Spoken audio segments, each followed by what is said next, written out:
Someone says something offhand, a throwaway comment. They've already forgotten it. You're still thinking about it 3 days later. A movie ends. Everyone else is already talking about dinner.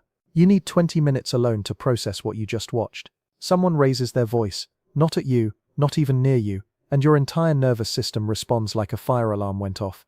You feel things at a volume that other people simply don't experience. And for most of your life, someone has had a word for that. That word was too sensitive. But here's what they didn't tell you. Sensitivity isn't a setting you have too high. It's a neurological difference that researchers have been studying for 30 years, and the science says it's not a flaw, it's a trait. In 1996, psychologist Dr. Elaine Aron published research that would eventually reach millions of people who'd spent their lives being told they were too much. She identified a trait she called highly sensitive person, or HSP. Her research found that approximately 15 to 20% of the population, and the same percentage across over 100 animal species, has a nervous system that processes information more deeply than average, not more emotionally, not more dramatically, more deeply. Your brain doesn't just register what happens. It processes, cross-references, connects and integrates experiences more thoroughly than non-sensitive nervous systems. fMRI brain imaging shows HSP brains activate significantly more in areas associated with awareness, empathy, integration of information, and processing of emotional and social cues. Your brain isn't malfunctioning, it's running a more intensive processing protocol. The cost is that it overwhelms more easily. The benefit is that it perceives things that less sensitive nervous systems genuinely cannot access. You're not too sensitive, you're differently sensitive. And science backs that up. Section 1. The depth of processing. Here's what processes more deeply means in practice, because it's more than feeling harder. HSPs process information through more neural pathways than non-sensitive people. When you encounter an experience, your brain runs it through more contextual analysis, more emotional integration, more memory cross-referencing, more pattern recognition. This is why you notice things others miss. You catch the slight shift in someone's tone before they've consciously registered their own emotion. You sense the tension in a room before anyone has said anything. Research from Dr. Aron and neuroscientist Dr. Bianca Acevedo found HSP brains show greater activity in mirror neuron systems, the neural architecture responsible for empathy, simulation of others' mental states, and emotional resonance. You don't just understand what others feel, your brain actually simulates it. That's not weakness, that's a form of perceptual sophistication. Section 2. The overstimulation reality. Depth of processing comes with a cost, and that cost is overstimulation.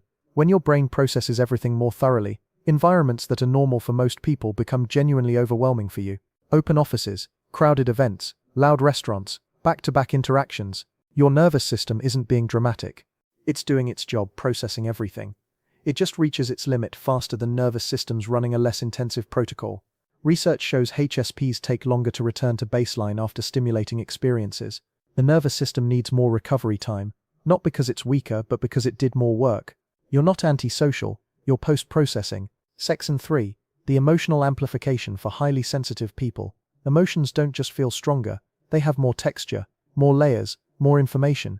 Dr. Michael Pluess describes HSPs as experiencing Vantage sensitivity, a heightened capacity to benefit from positive experiences and to be more affected by negative ones. You're not just more sensitive to bad things, you feel beauty more acutely, you experience joy more completely.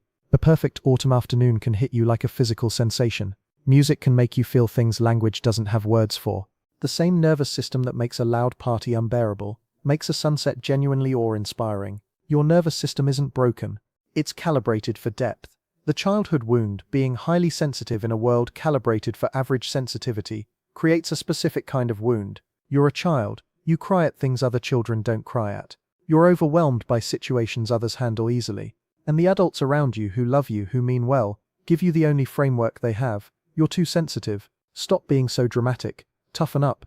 It's not a big deal. Research from Dr. Aron found HSCs raised in unsupportive environments show significantly higher rates of anxiety, depression, and self-esteem issues. But HSCs raised in supportive environments show outcomes equal to or better than non-HSPs. The message that your sensitivity is a flaw isn't a description of you. It's a description of an environment that didn't know how to hold you. The introvert confusion. Being an HSP is not the same as being an introvert, though they overlap substantially. Research shows approximately 70% of HSPs are introverted, but 30% are extroverted, craving connection while getting overwhelmed by it. They love being with people, and they need intense alone time after. Not a contradiction. Additionally, not all introverts are HSPs. Some are introverted without the deeper processing. HSP goes beyond introversion. It's the depth of processing across all experiences, not just social ones. Art, nature, sound, texture, ideas, all of it lands more intensely. If you've ever been told you're too sensitive even for an introvert, now you know why. The empathy burden. Because your mirror neuron systems are highly active, you don't just observe others' emotions, you absorb them. Someone near you is anxious, you feel vaguely anxious. Someone is grieving, you carry a heaviness that isn't yours. Research from the Max Planck Institute found people with higher empathic resonance show measurably higher stress hormones after witnessing others in distress, even when the situation doesn't directly involve them. You're not codependent because you're emotionally weak. You're porous because your nervous system doesn't have the average filtering mechanism. That's a neurological reality, and it deserves to be treated as one. The evolutionary advantage. The HSP trait has been maintained across 100 species at approximately the same 15 to 20%. Evolution doesn't preserve traits that are purely disadvantageous.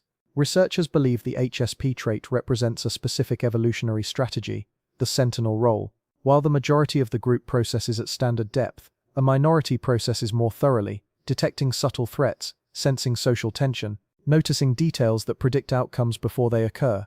Modern environments don't offer the same validation for these capacities, but the capacities remain. Reading rooms, sensing subtext, detecting inauthenticity, processing complexity, responding to nuance. You weren't built for a world that moves this fast and this loud. You were built for depth, and depth is still valuable, just harder to find space for.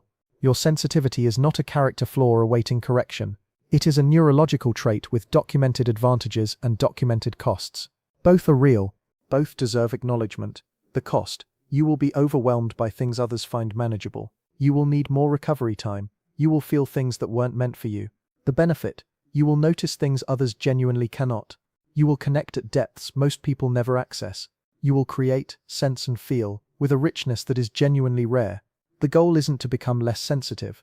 The research doesn't support that it's possible, and it doesn't support that it's desirable. The goal is to build a life that accommodates the cost without suppressing the gift. You were never too much. The world just wasn't calibrated for your resolution.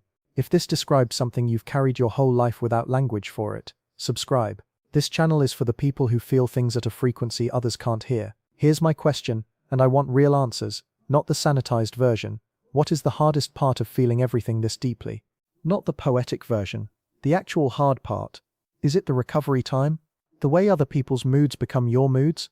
The fact that criticism lives in you for weeks when others let it go in hours? The exhaustion of social environments everyone else calls just a party? Drop the hardest, most specific, most honest answer in the comments, because HSPs spend a lot of time describing themselves in ways that make others comfortable. This comment section is for the real version. I'll be reading every single one.